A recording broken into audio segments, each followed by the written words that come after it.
Can you imagine me walking up to you and saying, hey, come on, leave your family, leave your school, we're gonna go on the road and we're just gonna be together telling people about God. That's what happened to the disciples. Jesus came and impacted immediately everything in their lives. He said, follow me. And so now we can read those stories and see the impact of how these guys who were just average guys, they weren't kings, they weren't famous, most of them were fishermen. They were just basic men who God knew had the right heart. And so he went after them and he said, come and help me teach people the way to live their lives. He said, come, you don't have to fish for fish anymore. We're going to fish for people. We're going to fish for men so that we can take these people into our lives and change everything about their lives, because we're going to tell them how to live like Jesus. Wow.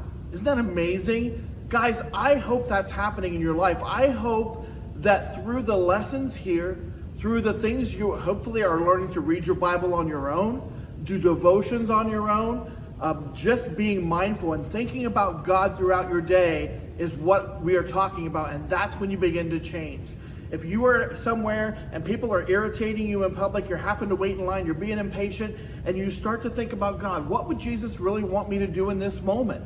He would say, Matthew 7:12, treat people the way you want to be treated. And you go, okay, God, if I was in here and someone was waiting behind me, I'd want them to be patient with me, because they don't know what's going on in my mind. They don't know that maybe I had a really awful day and I got really bad news and I can't really think or make the selection on the menu because I'm so worried about what I just heard about a family member who might be dying. They don't know what's going on in my day. They don't know that I fought with my friends before I came in here.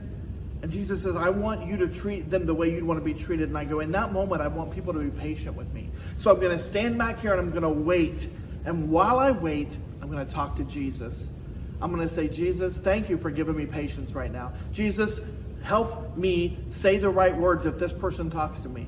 Jesus, I'm going to pray for that person in front of me. I don't know what's going on in their day, but bless them. Bless their life. Let something good happen. Let them enjoy this meal. God, I see those people over there, they're talking and they seem sad. I don't know what's going on, but be with them. Let them feel your presence right now in this restaurant. As you begin to do this, guys, it changes your heart. Because now you're not thinking about, I'm impatient, I want food, I'm in a hurry. You're thinking about Jesus. And he's going, there's way more going on here than what you could ever imagine. He changes everything. So today, when I'm done, I want the MC to tell you some things that Jesus has changed in their own life. And then they're going to take the mic around to you and ask you what Jesus has changed in your life.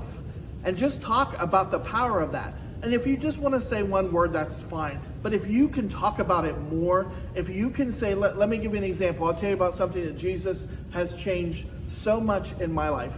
And that is gossip. I still do it because it's really hard. But man, has God changed the way I think about gossip. And even when I start to do it, God gets a hold of me and I'm like, this is bad for me.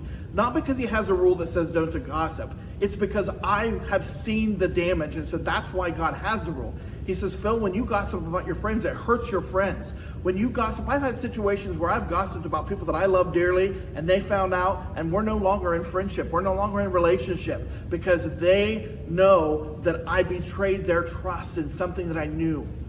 That is detrimental, damaging to your life. And that's why God gives us rules in this Bible that tell us what to do so that we have the best life. And so that has changed in my life. And I am so thankful because now what I can do is when I sense it in my friends that they're doing it, I can talk to them, the ones that are following Jesus.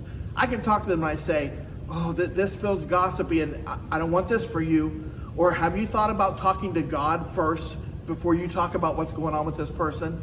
And the people that are following Jesus, sometimes they get a little bit upset by that because we don't want to hear the truth when we're wrong. But then they always come back and say, thank you for steering me towards Jesus.